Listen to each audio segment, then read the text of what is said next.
I felt like our family was being called to something, and the fire from the faculty and the community was just feeding that, and it still does. I mean, I still feel that. Vive la bonne vie, chien.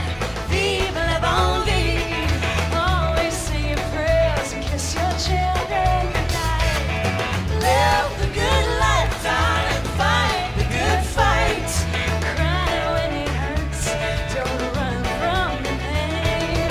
There's always sunshine after the rain. Don't be afraid to try.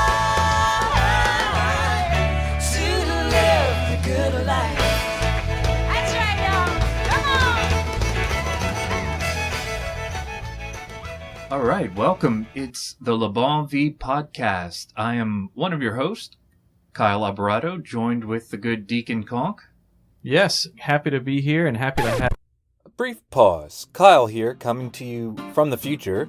Well, technically from the past, based on when you're listening to this, but from the future of recording this episode, well, time is kind of funny.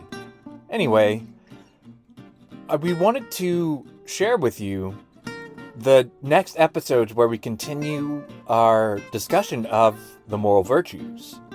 However, we're just too excited to share with you a conversation we got to have with the Munzing family, Kristi and Mike Munzing. And so we're going to kind of take a brief break from discussing the moral virtues to share with you our great conversation with the Munzings over the next 3 episodes. All right, let's get back to the show. Happy to be here and happy to have friends in the room. So it's not just you and I, although I love being with you, Mr. Alvarado, but we have a wonderful couple from the School of John Paul the Great Academy joining us, Mike and Kristi Munzing. Hello. Hi, guys. Hey there. Thanks for having us. It's great to have y'all with us. We have quite a full room today. Yeah, it's tight in here with Big Mike. Mike is a big fella from the Northeast, and we'll hear about that story in a second. But first, tell us about your kids at the school. Who's at the school currently? Well, currently, we have Hilda, who will be entering 3rd grade, and Marion, who will be entering pre-K 3. And Morgan, our oldest, graduated 2 years ago. That's right, 2 years, right? Mm-hmm. Yeah, time flies, but 2 years ago. So you have graduated a guardian. We have graduated a guardian, yes. Congrats on that. Thanks. And your graduated guardian just celebrated a sacrament recently with another graduated guardian. This is so true. I have to ask, do you blame JPG for this? Well, it definitely changed, I think, the way that Morgan looked at the next step in her life and taught her to pray about her vocation. And for those of you who don't know Morgan, she dated Phil DeMora, who's a great kid and another JPG graduate, and they fell in love in high school, and he went away to college and came back, and they got married in January. So it's like one of those JPG love stories. Mm-hmm. Well, congratulations. I mean, you finally get a son, even though it's just according to the law. This is true. Someone to mow my lawn and take out my trash. Amen. That's what sons are for. Good sons. That's what good sons are for. My 3-year-old boy, he's not good yet. He'll get there. Good must be learned. All right, so let's kind of talk about y'all's story a bit. First, individually, just kind of share your background, where you're from, maybe how y'all got together and got married. Love to hear about this. You want to go first? Sure. Okay, you go. Sure. So I grew up in Massachusetts, or New England at large, so a lot of time in New Hampshire as well. Came down to Lafayette to get my master's in geology. And so I'll tell it in the short story way. Lafayette was sight unseen. UL Lafayette was sight unseen at the time, back in '99. And within 3 days of being here, Kristi and I met in the hallway at UL. We were dating about a month later, and then engaged a few months after that, and married a few months after that. So by the end of my first year in Lafayette, I was married to Kristi. Wow, it's a city where things happen, huh? Very fast. Where dreams come true. Where dreams come true. Where dreams come true. And she still likes me. It's 21 years, and she still likes me. So this is good. Yes. Yeah. Yep. All right, Kristi, what's your story? My story. Well, I'm from Lafayette. I mean, I was born in New Orleans. I'm an oil field brat, so my dad worked in New Orleans for a company called Bayroyd, but moved to Lafayette when I was a little kid. But all my family's from here, the Judice area, Youngsville area. Grew up in the French Catholic culture, you know, like a lot of us did, and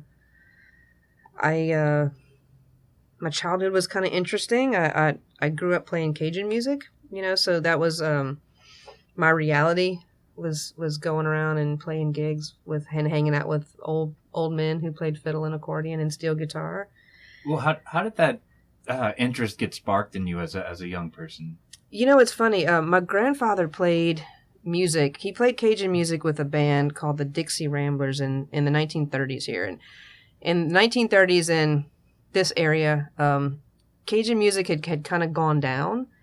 So you have like the early 30s and the late 20s was when the accordion was really happening and French music was the hit thing. Well, by 1935, Bob Wills had taken over the radio and everybody wanted to sound like him. So Grandpa was in a band and they played Western swing music.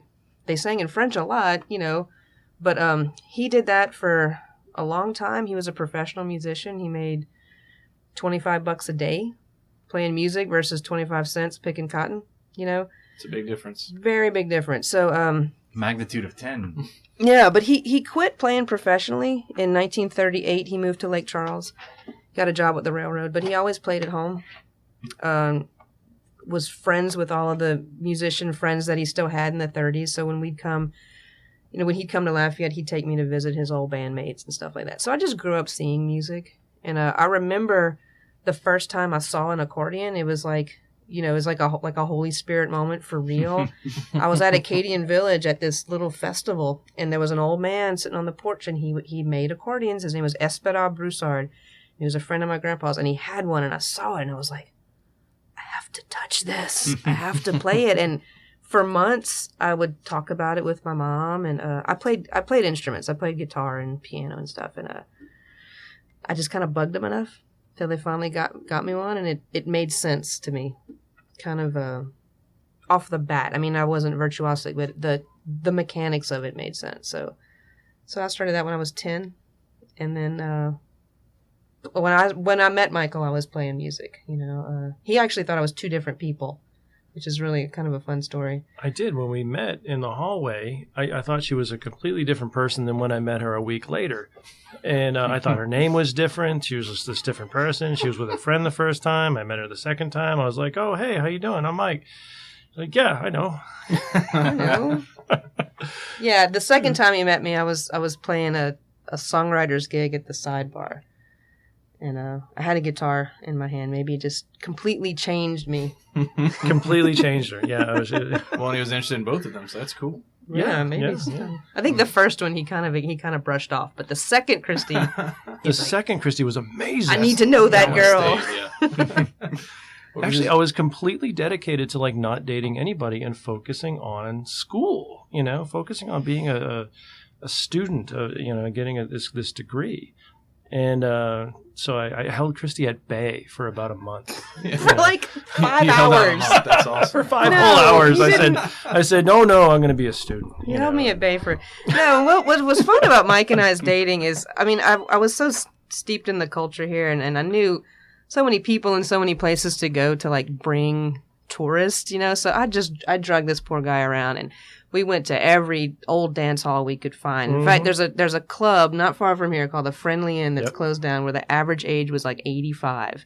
And I got Mike. He was dancing with, you know, this old place, dark, and you know, it was fantastic. And we went all over. He met all my family members, all my old aunts and uncles who were in their 80s and 90s at the time. That when they spoke English, it sounded like you didn't understand them, you know? Yes. It's like that old Cajun accent that's like, you can't replicate it unless it's your first language. So we had a lot of fun.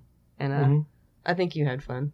You seemed like you had a blast with me. When I talk about people, talk to people coming to the area for the first time, I generally talk about that experience for me. And then I've seen other people come to the area and just handle it a different way. So I was immersed immediately in this area and in the culture, which made this area awesome. Yeah, right. It's just, you know, all the good stuff. And I tell people who come here, it's like, just, dive in. It's awesome if you dive in.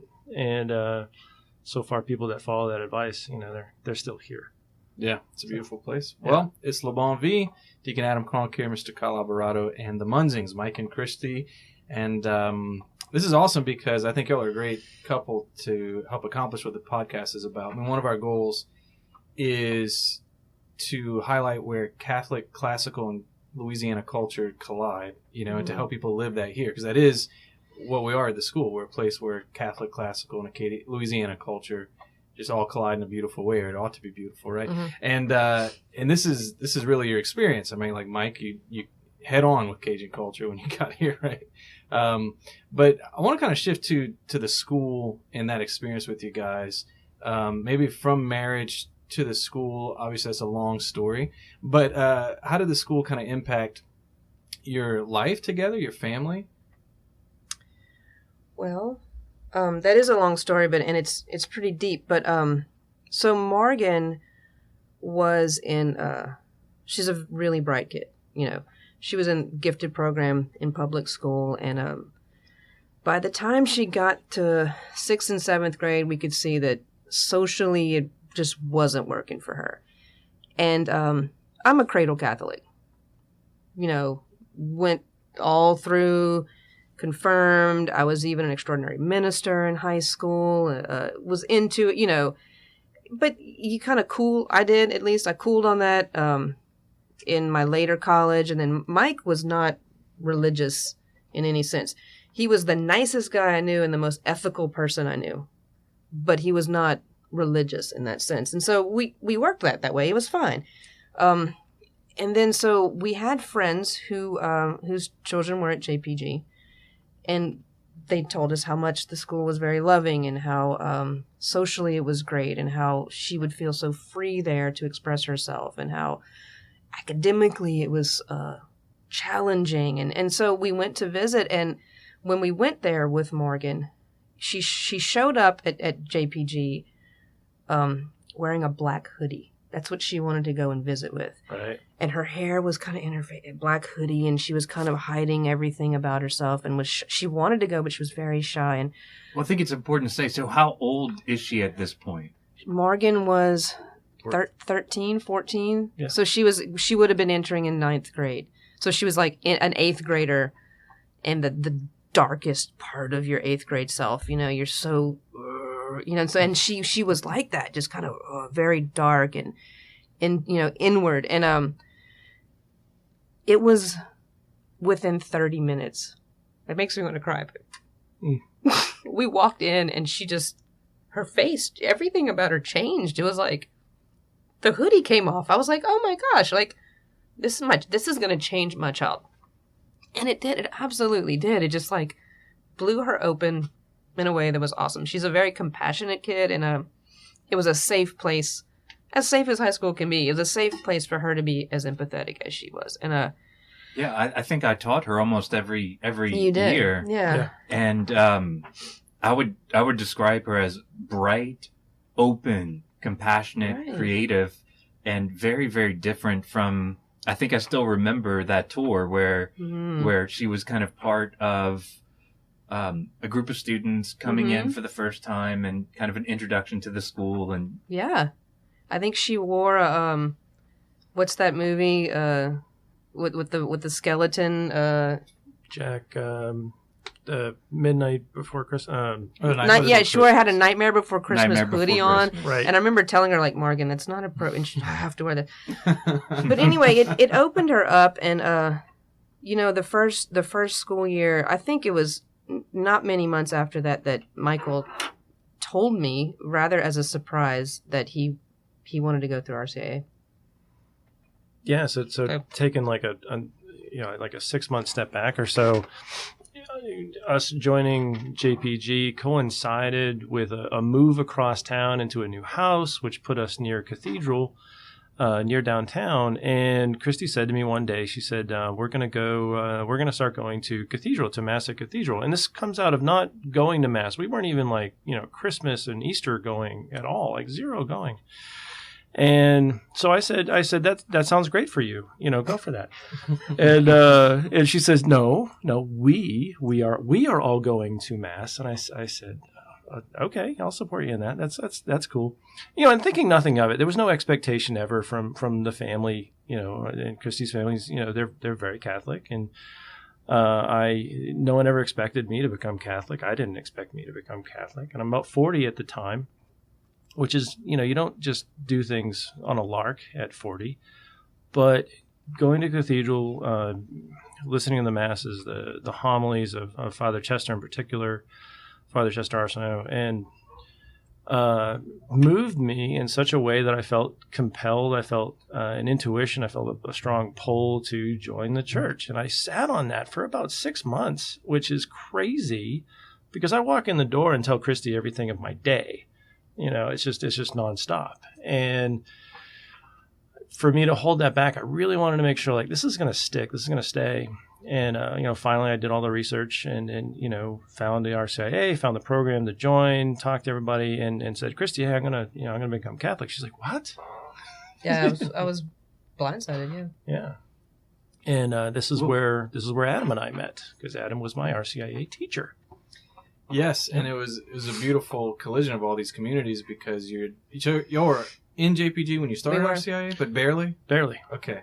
So, what a community to explore your young faith, right? I remember many great conversations after class between you and I, and the understanding your faith was important to you, and understanding the Catholic faith that you were embracing was important to you, and it was just such a blessing. I could tell at the time that you were in the JPG community, because I knew RCA was not it for you. You had this great community of other people who also wanted to understand and live out their faith in a serious way, to support you, right? Right. Yeah. Well, I'm really interested because that's when I got to know you was during this process. Mm-hmm. Well, you're a Yankee, and the church has a lot of stigmas that go along with it that might make it really difficult to, dive in. So I'm just curious, what was it in some of those homilies and experiences of the Mass that kind of had a little more power than the stigma? I think you put it exactly the right way. There was stigma and perhaps misconceptions would be another word for it in my own head, and in my own opinions that had grown over the years, toward the church, and there was always a respect from me toward the church, but also there was a lot of negative things as well. And just what I found in the homilies, what I found as I talked to people, there was a lot more compassion and love that came from the church rather than judgment, because I think I expected more judgment and less love, but found more love. And that was eye-opening. I still see that all the time.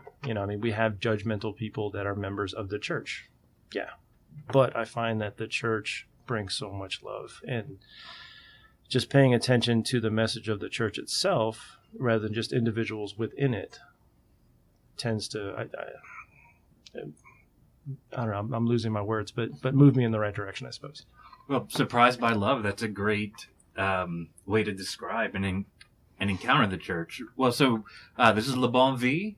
We are here with the Munzing families. And so talk to us about how did being a member of the JPG community, how did that impact? So I guess, Kristi, your reversion back to the faith, right, and Mike, your conversion to the faith. Well, for me, we immediately became friends and made connections with the faculty. Yeah, it wouldn't assume that you were part of that faculty. Right, and then the next year I actually joined that faculty part-time. But, it was one of the first times that I felt a kindred spirit among Catholics, a group of people that have an intellectual hunger, that are spiritually thirsty, and they're always questioning and talking, and it's high level thinking. To me, I felt like I was in graduate school again. And I remember being in grad school the first time and just felt alive. I felt like, oh my brain is actually on fire and it's working, and like I love these people, and that's how I felt. I was so excited about John Paul the Great, and Morgan was excited about it too, but I was like really excited about this. It's like, I love your teachers, you know, and I just remember feeling so comfortable, and just I felt like our family was being called to something, and the fire from the faculty and the community was just feeding that, you know. And it still does. I mean, I still feel that when we go to any of these meetings, or I mean, it's hard to like not cry in the first 5 minutes of a parent meeting for us, you know, and because I mean, I think because we felt the difference in another school situation. Not that like public school is not like the evil thing, but there's such a palpable difference from where we felt isolated and alone, and that we didn't have a voice, and there was no love, to this is so different, you know. Yeah, I think the idea of openness you brought up, Mike, is that's a great example of your experience. Kristi, is that I guess what we strive for at JPG, which is unique, you know, you don't find it everywhere in the Catholic world, but we strive for this faith that's open to intellectual formation in life to its greatest, right? All the questions. Mm-hmm. And an intellectual life that's open to the faith, and that all of that is open to the culture that surrounds us, like in Louisiana, and the music and the food and the family and everything that we love about life. So that openness creates this unique community where people can feel different than the isolated feeling that a lot of American Catholics feel. You know, it's just a very open place in the sense of the full person is nurtured, you know, faith, intellect, and culture. Yeah, I mean, and it's great. I mean, it's grace. It has to be, because you know, it's like shining a light on your intellect, and everything just looks illumined all of a sudden. And I feel like JPG community, it is graced. I mean, it's obvious to me. And then intellectually, you know, I just found it very compelling. And you talk, Mike. I'll just continue along the track of talking about the community of JPG, and we were aware that it was a community before we joined the school. We were told that, and you know, and Kristi, I remember saying to Kristi, I'm like, gosh, we don't need another community. I mean, we have a community, you know, we have, you know, we're very social, huge amount of friends, you know, good friends, and constantly gathering and being with people and all that. So it's like, you know, gosh, we have to be part of another community, you know, and it's a terrible way to think of it. But what really happened was we felt so drawn into the community, and you know, and became immersed in it very, very, very quickly. Just, you know, through the wonderful people that are part of it. You know, from the headmaster at the time, you know, all the way on down. You know, Peter Fletcher was the headmaster when we started there, and we became close with he and his family, and still are. And you know, the latest headmaster, Mr. Ria, you know, I became close with him. We ended up on a senior camping trip together, and really loved being around him. And you know, and just the faculty, the people, the other parents. It was an unexpected, you know, blessing that happened to be just pulled into that. And yeah, I think we went in expecting it to be like Morgan's going to get some formation. It's going to be socially good for her. It's going to be intellectually challenging. But I think that whole part of it was a surprise. Yeah. Well, we're going to put the pause button on this episode, but we have the Munzings for another 2 episodes. Right. So join us next week for La Bonne Vie. We're going to continue this great conversation and get even deeper with the Munzings. Vive la bonne vie,